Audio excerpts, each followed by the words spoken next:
For many, it's the soundtrack of Chicago. Walking down Halsted Street on the north side, downtown, and the South Loop, you can still hear live blues music 7 nights a week. Guitarist Corey Dennison remembers his first encounter with Chicago's blues scene.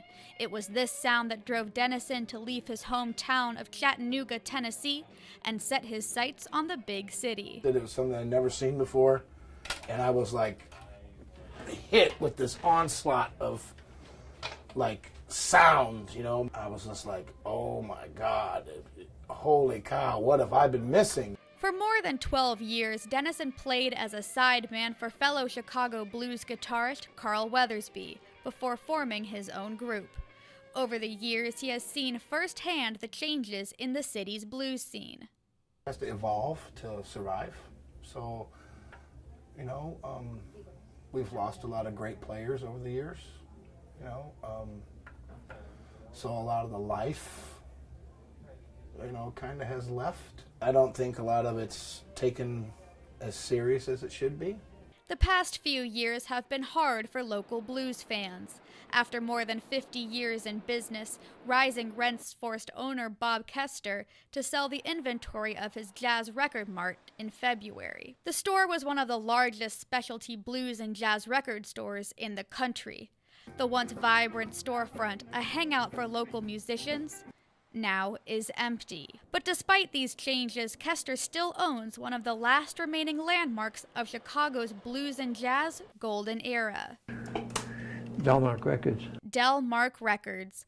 Founded in 1953, it's the longest-running independent record label in America.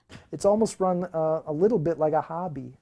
Bob always said, you know, I want to record good artists, and hopefully enough people will follow my vision of what I think is good.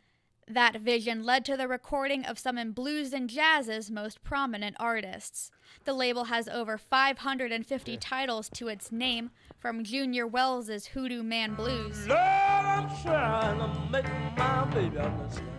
to the Avant-Garde Art Ensemble of Chicago.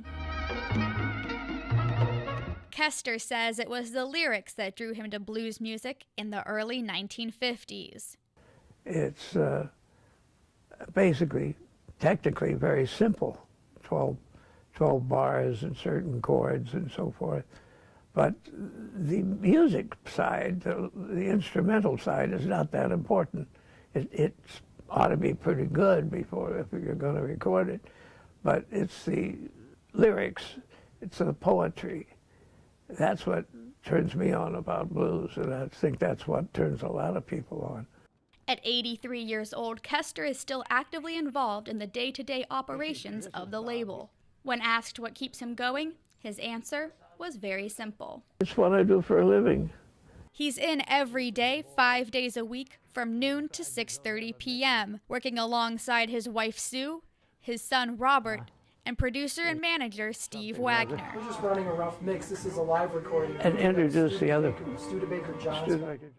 Kester founded Delmark Records in his St. Louis University dorm room back in the early 1950s. He released albums by early blues pianist Speckled Red and the Chicago-style jazz band the Windy City Six. He was always drawn to the music, not the potential commercial appeal. There was no market then for LPs by blues artists, but I had to record Speckled Red. I thought, well, Speckled Red plays some boogie-woogie, so that would help. Kester moved to Chicago in the late 1950s and soon after opened his Jazz Record Mart. While operating the store, he continued recording artists for Delmark. What do you look for in an artist? Originality.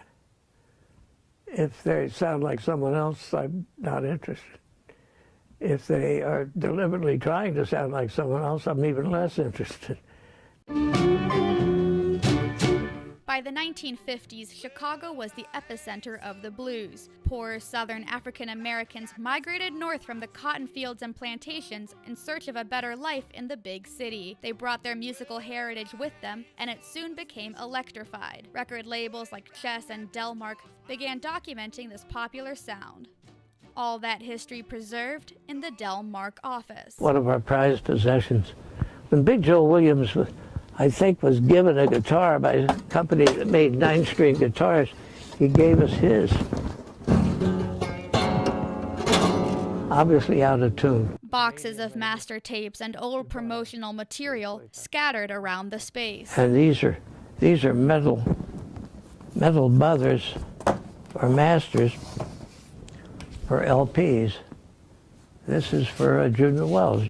Many of Kester's accolades jumbled together in a box. City of Chicago Certificate of Appreciation, signed by Richard Daley.